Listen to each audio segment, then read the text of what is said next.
My dear sisters and brothers in Christ, I come to you today, as I do every year at this time, to speak with you about the Bishop's Services Appeal.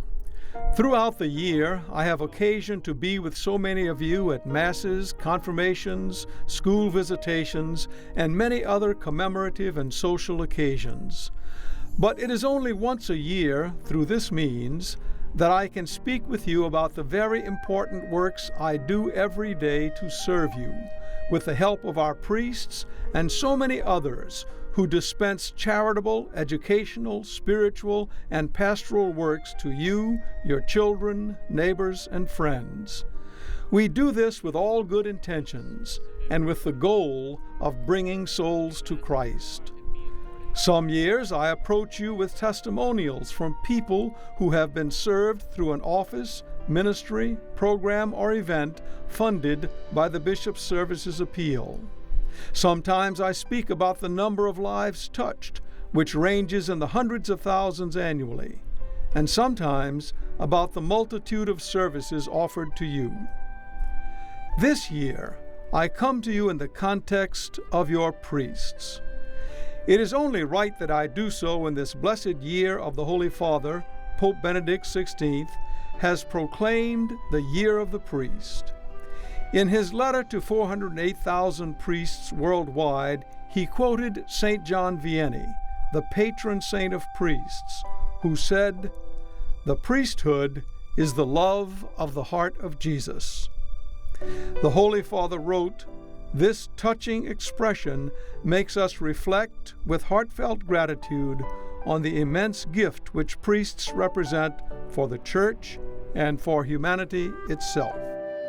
He elaborated by saying, "I think of all the priests who quietly present Christ's words and actions each day to the faithful, striving to be one with the Lord in their thoughts and their will, their sentiments and their lifestyle.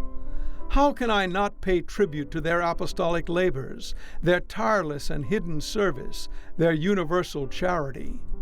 And how can I not praise the courageous fidelity of so many priests who, even amid difficulties and incomprehension, remain faithful to their vocation as friends of Christ, whom He has called by name, chosen, and sent?" I say all of this to you, dear friends, because I'm calling on you to help me support your priests and their good works through the Bishop's Services Appeal.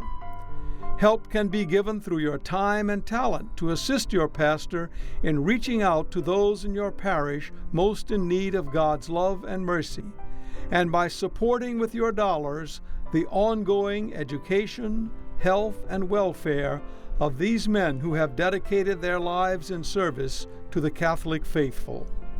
Indeed, by their ordination, they have committed to a lifetime of serving you, God's people, and it is our duty to affirm them. Through the Office of Vocations and Seminarians, we continue to identify vocations in young men and provide for their education, so that the generations that follow us will have priests to serve them as well. It is a fact that our 121 parishes and 29 mission churches in the diocese do not have all of the resources they need to serve you, and that is where the Bishop's Services Appeal comes in, to supplement, aid, and assist our priests and all parish leaders in providing ministries and outreach to you. For example, 1,037 religion teachers are trained and certified through the Office of Christian Formation. These are the men and women who form your children in the faith and prepare them for the sacraments of First Holy Communion and Confirmation. But more than that, they help you to instill societal and moral values in your children in an increasingly perilous world where evil lurks and people prey upon children. In fact, the Safe Environment Office provides extensive screening and criminal background checks on all staff members and volunteers in parishes and schools who come in contact with your children. The Office of Justice and Peace provides workshops for elderly and hospice caregivers.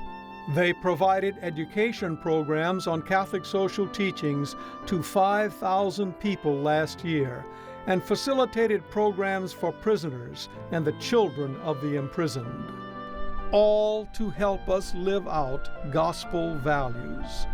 The office continues hurricane recovery work and provides outreach to nursing home residents. These are services to the least among us that parishes are just not equipped to handle. The people who benefit from these services are members of your parish, your community, and perhaps your own family. The Catholic Deaf Center provides Braille and sign language classes, interpreting services, and special communications equipment to the people in your parish who have the need for these services. Many people don't know this because it is not a service offered in a parish, but it is there for those who need it. The Office of Youth Ministry enhances parish youth programs and provides youth ministry certification and leadership training. Parishes who own schools cannot possibly provide the supervision and consultations needed for curriculum development, technical support, staff development, school advancement, and continuing education that are provided by the Office of Catholic Schools. Nor can parishes provide a Catholic newspaper or radio or television programming for the homebound who yearn for connection with the Church. We support our priests involved in hospital and campus ministry so that the voice of God can be heard in all areas of our society. So many services, so much support to your parishes, and so many ways we assist your priest in his service to you. I hope in speaking with you today that I have touched your heart in some way. I hope that you understand better that the bishop's services appeal is not about a bishop, but the people he serves through the structure of the church and through your priests. In tough economic times, your help is needed more than ever, so that the flow of services to God's people will continue, so that in bringing souls to Christ we can effect real change in our corner of the Lord's vineyard, so that prayer, faith, Eucharistic celebrations, church ministry, service to each other, and love for one another will stand as a bulwark against the ills of society that threaten to destroy all that is good and decent and Christian. Together we can overcome. We can change the course that Satan would have us travel as he seeks the ruin and destruction of souls. As I conclude, I will tell you that the Holy Father has entrusted the year of the priest to the Most Holy Virgin. He asks for her to awaken in the heart of every priest a generous and renewed commitment to the ideal of offering themselves completely to Christ and the Church. I ask your participation in loving your priests and supporting their works. I pray that I have given you good examples of how you can do that by contributing in any way you possibly can to the bishop's services appeal. Jesus is quoted in the Acts of the Apostles, chapter 20, verse 35, saying, "It is more blessed to give than to receive." This is the theme for the bishop's services appeal. I challenge each and every person listening to this message to try the Lord in this. In the end, I promise that by giving to others through generosity and sacrifice, that it is you that will ultimately receive untold blessings. I give my warmest gratitude to those of you who give so generously to the Bishop's Services Appeal each year. Your kindness will not be forgotten. My dear people, I leave you with peace, love, happiness, and the good news of salvation. Know that each and every one of you remain in my prayers every day. Your loving hearts and generous nature are sources of comfort to me. I thank God for the privilege of serving you. May the good Lord, in His mercy and kindness, bless you abundantly today and always.